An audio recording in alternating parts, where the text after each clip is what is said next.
Hello, good morning everyone. कैसे हैं आप सभी? आई होप सभी अच्छे होंगे, स्वस्थ होंगे, मस्त होंगे और मैं भी स्वस्थ हूँ। मेरी भी तबीयत ठीक है अब। सर्दी जुकाम कुछ ज़्यादा हो रहा था तो उससे आवाज़ कल काफ़ी ज़्यादा हो रही थी। तो आज आप सभी को गुरु पूर्णिमा की बहुत-बहुत शुभकामनाएँ। भगवान करे आपके ऊपर गुरुदेव का आशीर्वाद हमेशा बना रहे और आप हमेशा प्रगति करें। और बस हमारा भी सुबह का मैं झाड़ू पोछा तो मैंने कर लिया था और इधर मैं हस्बैंड जी के लिए खाना बना रही हूँ। गुरु पूर्णिमा का मुझे पहले पता ही नहीं था तो मैंने बाबू के लिए थोड़े से पोहे बनाए थे रोटी के। एक आध रोटी रखी थी शाम की तो वो जिद कर रहा था तो उसके लिए मैंने रोटी के कवे बना दिए थे। थोड़े से बच गए थे तो वो मैंने खा लिए और मैं भूल गई। बाद में देखा कि आज पूर्णिमा है। तो फिर मैंने सोचा चलो अब व्रत तो रहा नहीं, चलो मैंने कहा चलो ठीक है देखते बाद में अगर हो सकेगा तो खाना नहीं खाएँगे। और वैसे भी खाना अभी इतना वो मैं कम ही कर दिया, मैंने बहुत कम कर दिया खाना। तो बस नहा धो के सारा काम हो गया था और भगवान जी की अब दिया बत्ती कर देती हूँ। हस्बैंड जी को पहले खाना दे दिया, उनको जाना था तो।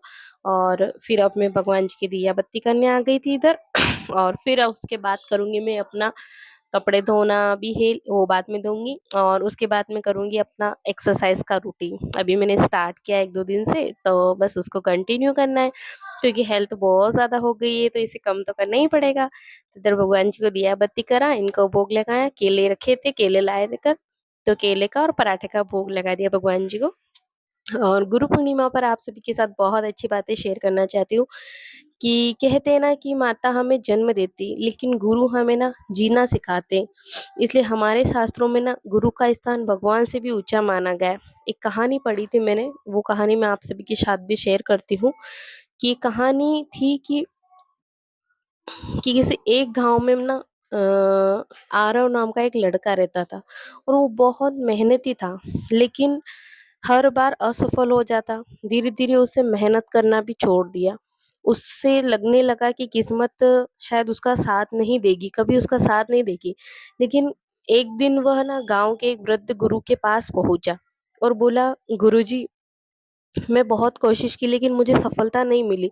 अब मुझसे नहीं होगा। तो गुरुजी मुस्कुराए और उन्होंने उस लड़के को अपने साथ नदी के किनारे चलने को कहा। तो वहां पहुंचकर गुरुजी ने एक छोटा-सा पत्थर उठाया और उसे पानी में फेंक दिया। तो पत्थर डूब गया लेकिन उसकी वजह से पानी में दूर-दूर तक लहरें फैल गई। गुरुजी बोले, बेटा, ये छोटा-सा पत्थर भी पूरे तालाब में लहरें पैदा कर देता है। उसी तरह एक सही सीख इंसान को पूरी ज़िंदगी बदल सकती है।